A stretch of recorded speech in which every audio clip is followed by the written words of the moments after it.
Hola amigos, Dr. LeBrun here. Today we're going to be taking a look at learning a new language and 10 easy steps to get started. So I've been studying Spanish for about 20 years, and I've studied a few other languages just a little bit, like German and Portuguese and Latin, and now I'm going to start learning Ukrainian. And so I just want to kind of go through some of the steps to get started learning a new language. All right, so the first step is figuring out what is your goal. Kind of all these goals would pertain to what I've done with Spanish, but for Ukrainian, I just kind of want to be able to communicate with people. So I'm planning on just learning the basics of the language and maybe studying it for about a year. But maybe think, do you want to do it for business or your employment, travel, communication? Is it for school, like a major or a minor? Enjoyment or health? So learning a new language can make your brain healthier. Is it for your heritage or your culture? Friendship or relationship could all be great reasons to learn a language. So think about what your goal might be. All right, so people often ask, are you fluent? Are you fluent in a language? That's not actually even a good question.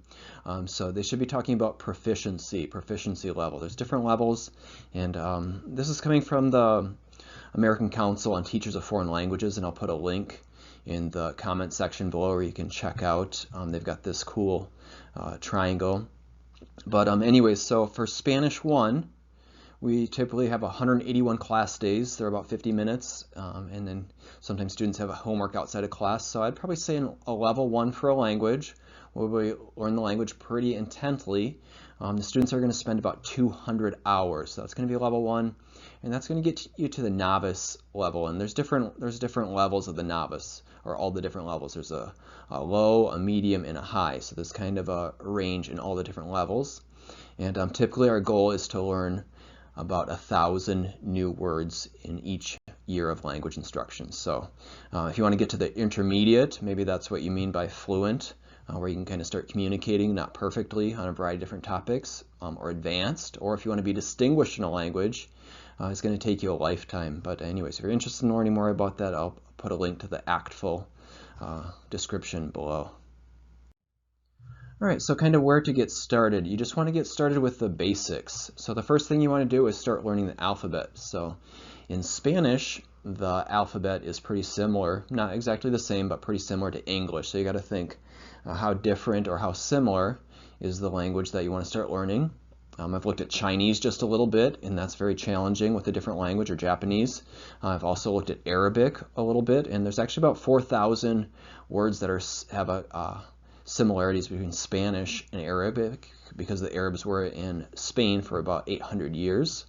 But anyways, so now I'm taking a look at Ukrainian, and they use the Cyrillic alphabet. So it's a little bit different than English. There are some similarities, there are some differences, and I think it's kind of neat. I kind of think it's like a code that I have to decipher. So that's a challenge for me. I'm enjoying that. And then pronunciation, how are they similar? How are they different? So in Spanish, it's pretty cool because you can just learn the pronunciation rules, and you'd be able to read something and pronounce it pretty close. Okay, and then the letters in the language, how are they similar, how are they different to the language that you know? And then accent marks, tildes, how are the languages different or similar to what you know? And then a great way to get started is songs, children's songs. Typically there's an alphabet song that can be a good way to get started, but there's probably a whole bunch of different songs. And if you think back to preschool, or if you think back to elementary school or kindergarten, you probably sing all kinds of songs. And many years later, 10, 20, 30 years later, even longer, you probably still remember those songs. So that's a pretty powerful way to learn something. All right, so one of the first things that you want to do are just basic phrases, and that's going to allow you to be able to communicate. You want to be able to read them and speak them, and see if you can find somebody that will practice with you. But you want to learn how to say things like hello, goodbye, greetings, be able to ask how are you, and then give different responses.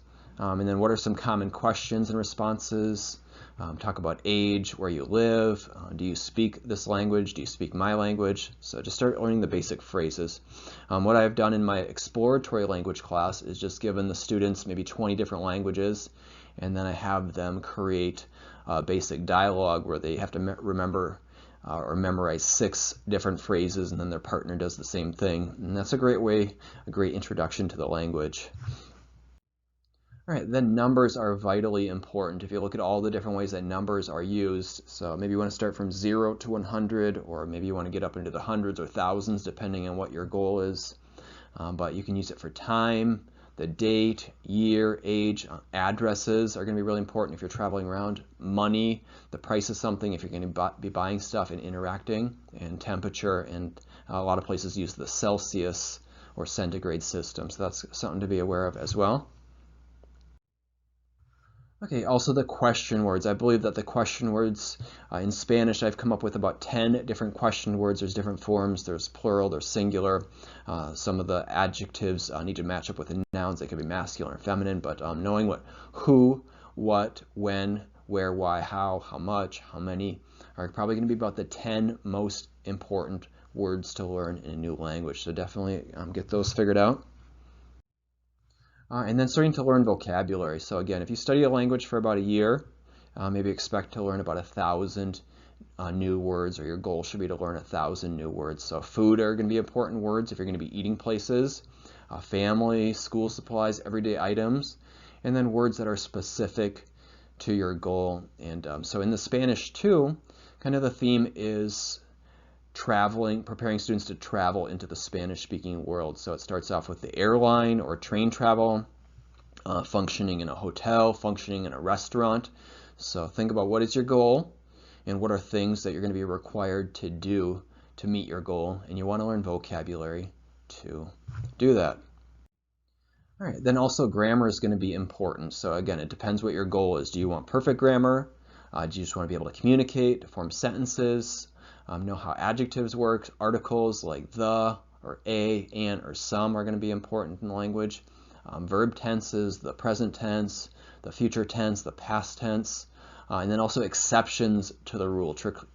That's typically going to be the trickiest part. And even if you think of, like, my daughter is 3 years old, as she develops language, oftentimes the exceptions to the rules are tricky for native speakers as they're learning a language, and typically that's going to be the same thing as you learn a new language, but that could be something to focus on, and it's kind of an important part of the language as well, is focusing on the exceptions to the rule. Okay, and then culture is also going to be important. So when we learn a language, like the advanced placement classes are called Advanced Placement Spanish Language and Culture, Advanced Placement Spanish Literature and Culture. So we can't disconnect culture from the language.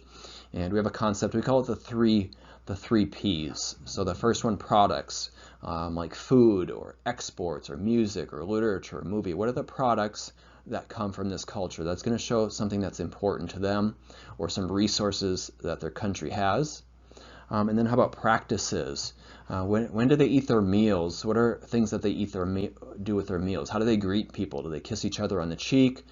Do they have little personal space? Do they give lots of personal space? So what are their daily routines?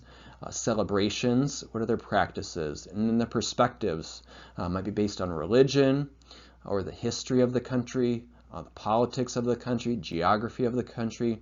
Those are our three P's: the products, practices, and perspectives. Again, that's coming from the ACTFL, or the American Council on the Teachers of Foreign Languages.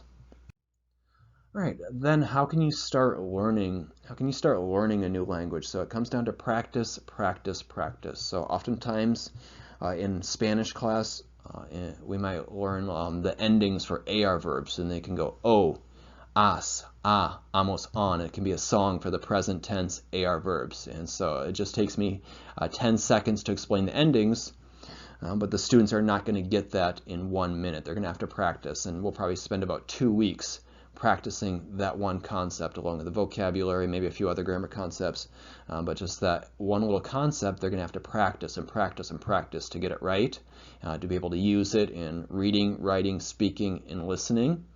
And even after that time, some students might not get the concept. But anyway, so you want to just try to talk to people, go where people will practice a new language to you. So you might need to travel to that country, or maybe there's restaurants, or there's some type of club at a local university, or there's a church service where you can practice. Restaurants, there's all kinds of apps. Some are free, some you have to pay for depending on what you're looking for. Flashcards, you can make them on Quizlet digitally. or your app might have them, or you can be old-fashioned and write them out on a piece of paper. And then find a variety of other sources like music, movies, newspapers, something that you enjoy doing. And then your library can also be a great resource for books and other materials as well. So hopefully all those tips help to get you started on learning a new language, and put questions that you have in the comment section below. All right, gracias por mirar. All right, good luck in learning your new language. Ciao.